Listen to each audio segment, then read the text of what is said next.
This work is for those of you who don't have a clue how to start a business. So, if you have a hankering for more income, or a desperate need, let me share some ideas. I have been educated in business, advertising, and marketing. The road to business owner was rocky, with many lessons I hope to share with you. These are the choices I made, so let these be examples, or cautionary tales, with options you may choose. Before you get started, here's a list of things to aid you on this path towards success. 1. An inexpensive notebook for taking notes. 2. A pen to clip on this notebook. 3. One place to keep this notebook and pen, hopefully near the place it will be used. 4. Dedicated time to work on goal setting and planning. 5. An internet connection and a device to get online. Why do I say write all this down? Have you ever lost a password? Okay, there's one answer. And for another, you become more involved when you physically write it down. You also need a list of business ideas for when one doesn't quite live up to its expectations. Remember, this is trial and error, so don't put that list away too quickly. To help you stay in business, make a list of 200 reasons why more money would make your life better. My personal list includes some of the following. Vacation would start upon arrival at the airport if I were taking a private plane. As well as, I would certainly choose steak over hamburger. I also believe if I had more money, I would live in a nicer house. These are just a few of the ways more funds would make my life better. Take a few moments to write your own list of reasons. Next up, do you have materials that are sitting there in your pathway? Could they be used as resources? I know of a man who lives in a country where the huts don't have doors because they can't afford them. This leads to the situation where this man can hardly go to a university or even have enough resource to eat properly every day. He would spend hours in the forest, wandering around in search of food. He currently makes a lot of money selling rocks online. While he was wandering through the forest, he kept tripping on rocks. One day he picked up some of these rocks and became curious about what it was. With little more than a free social media account and some well-placed questions, he asked some strangers online what they thought of this rock. He was informed his common rock was actually a gemstone. He had found a large deposit of opal and petrified wood just laying in the woods. With that information, he started selling rocks of different sizes and shapes for money. I've since lost contact with this man, but can't help but wonder how much better his life has become from those found things and the right frame of mind. This is what he had available, and he couldn't change that. But he could change the way he thought about those rocks. List your problems and sell the solutions. Chances are, if you have an item that's bothering you, it's probably bothering a whole lot of other people as well. Someone found years ago a bib wasn't very effective on a baby, so someone put a pocket at the bottom. It's become quite a popular design these days. That, right along with the invention of the grocery cart, has been an amazing world. Something you invent will probably bring someone else quite a bit of happiness. It may bring you happiness as well, if you sell your ideas. Become the solution.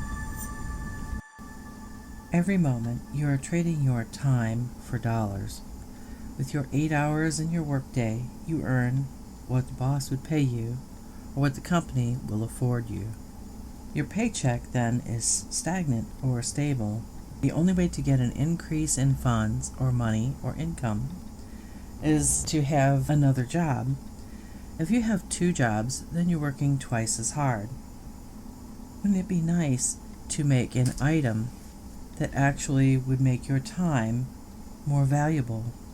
If you produce an item, product, or service that may be sold to many people at once, you're getting paid many times for the single service. For example, if you write a book, the book will sell and you will earn money. However, you have more than one customer and you can sell it again and again. So to boost my personal time to dollars, I am making this lesson plan, and I only have to do them once, and they will continue to sell. I could put my time into a new project and another one will sell, while the old one is still selling without any extra effort. I hope this encourages you to consider your time a valuable asset. This is the section on goal setting. Your goal setting should be affected directly by your time to dollars.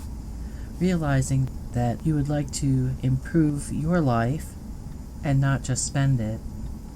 Goals should be specific, achievable, relevant to task. Who, what, where, why, and is it realistic based on other constraints, such as a financial factor? Can I actually accomplish this goal? Is this a goal I will continue to pursue because it feels worthwhile? Am I the right person to reach this goal? Goal setting is also time-bound.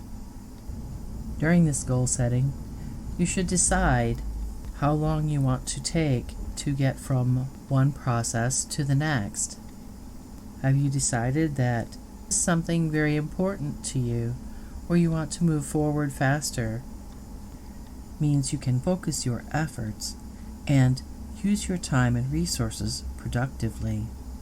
This increases your chance of goal attainment, provides motivation. When will I do this? Will I do this in 6 months from now or 6 weeks from now? What can I do today? And remember, all of these things written down assist you in keeping this time schedule to get things done. Once you have a list of better thoughts, the next step is meditation. This meditation is the time and style you take using your inner self to see the better you desire. This process only takes a few minutes a day and is easy. This is, however, very important. You improve your chances of a better life by not being guided by others' opinions, but by your own inner choices. It may help you to understand some of the physical preparation involved. To begin with, pick a safe, quiet place where you can sit down and be comfortable. It may feel strange at first, so here are some steps to get you familiar with how it may feel. First, sit in this comfortable position in a private space. Take 5 deep breaths, panting quickly. Stop and pause. The top of your head may feel numb, just slightly tingly. If you have pain anywhere during any of these processes, stop immediately. The numbness or tingling in the top of your skull is a way to identify when you have made it to that place where meditation starts to take effect in your life. There is no requirement to sit with your legs crossed or any of those difficult poses. Most of us can't get in those in any reasonable amount of time, and certainly can't get out of them unless you have a crutch, a friend, and possibly a chair nearby. So let's avoid all that and end up simply sitting in a low chair. So if at any point you become disoriented, You're closer to the ground. Breathe in, breathe out. To initiate that feeling to begin with, you may take 3 deep breaths in and out, and then pause, breathing normally. Think about the top of your head and visualize with me. There is a rope from the top of your head upward, and envision your ideas pulling up on that rope ever so slightly. You gain a straighter posture. Relax in that upward position while the rope is now connecting you to new ideas. Now visualize everything you've written in your notebook. Your goal setting now comes into play, where all of this comes to this point.